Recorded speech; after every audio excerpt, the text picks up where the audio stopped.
Nacional en Análisis Situacional. 82% de los venezolanos respalda el diálogo entre el gobierno y la oposición.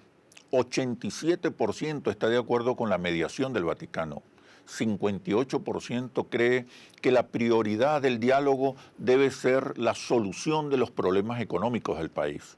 En este contexto, tenía sentido promover un referendo revocatorio. ¿Qué nos dice la experiencia internacional acerca de estos procesos de diálogo? ¿Qué se necesita para construir un espacio de reconocimiento y negociación? Esta es la situación que analizaremos a continuación. Soy Oscar Chemmel y les doy la bienvenida a este nuevo análisis situacional.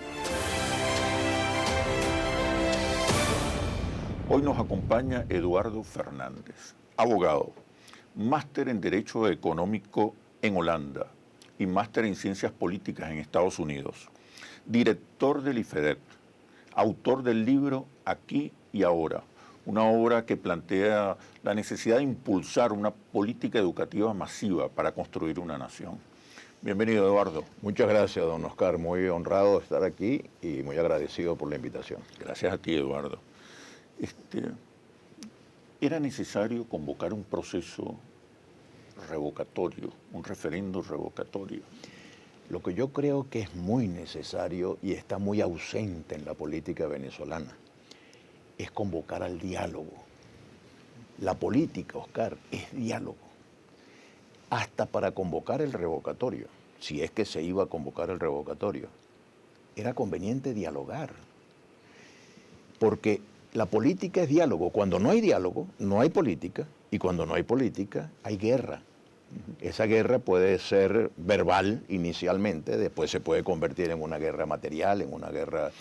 Y en Venezuela un revocatorio suena más a una amenaza que a una consulta electoral. El tema es el siguiente. En primer lugar, yo quiero decir, como aficionado al derecho constitucional que soy, he sido profesor de derecho constitucional y estudioso del derecho constitucional, que esta es una figura muy rara.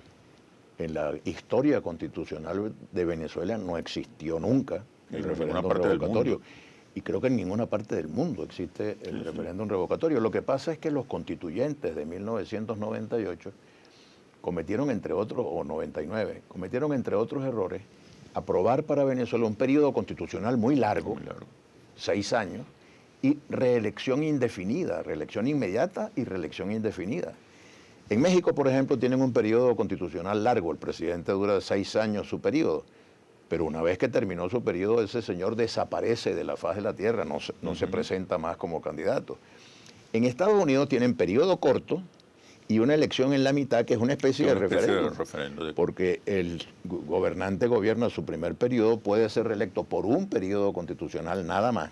Después de la experiencia de Franklin Delano Roosevelt, aprobaron una enmienda que reducía la posibilidad de ser reelecto indefinidamente.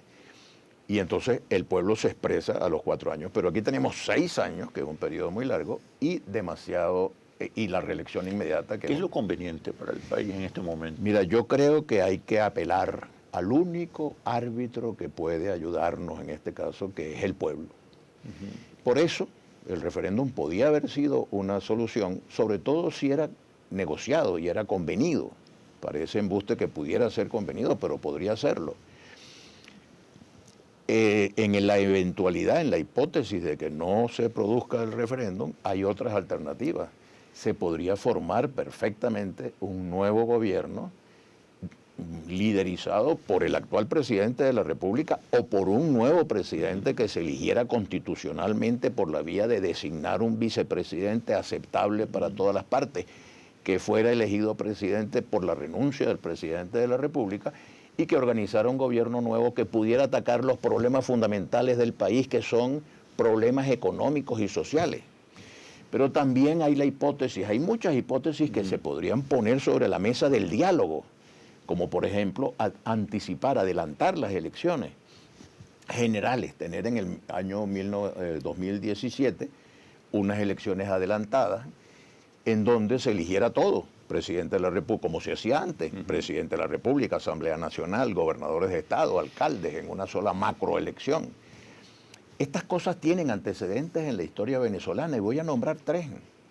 El primer antecedente fue el general López Contreras, que tomó el poder después de la muerte del dictador Gómez, fue elegido por el Congreso Nacional, como se elegía entonces, presidente para un periodo de 7 años. En el desarrollo de su periodo se convocó un Congreso Constituyente que estableció que el periodo constitucional debía ser de 5 años. 5 años, sí.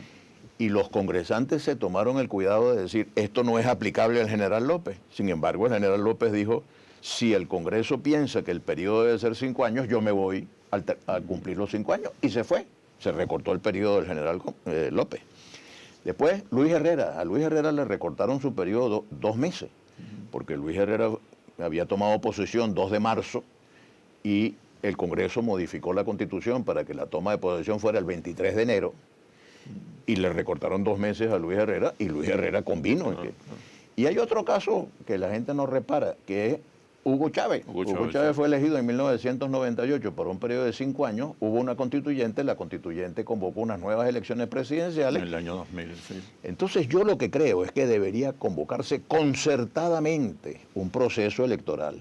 Si los señores que están en el gobierno actualmente han perdido, como todo parece indicarlo, han perdido la mayoría del sentimiento popular, oiga señor, váyase un rato a la oposición, prepárese para eventualmente regresar al gobierno, como hizo el sandinismo en Nicaragua, pero dele respiro a esta situación. Muy pocos gobiernos en el mundo aguantarían un referendo revocatorio. Muy pocos gobiernos en el mundo. Vamos a seguir hablando de esta figura. Ya venimos. ¿Qué sucede en el país?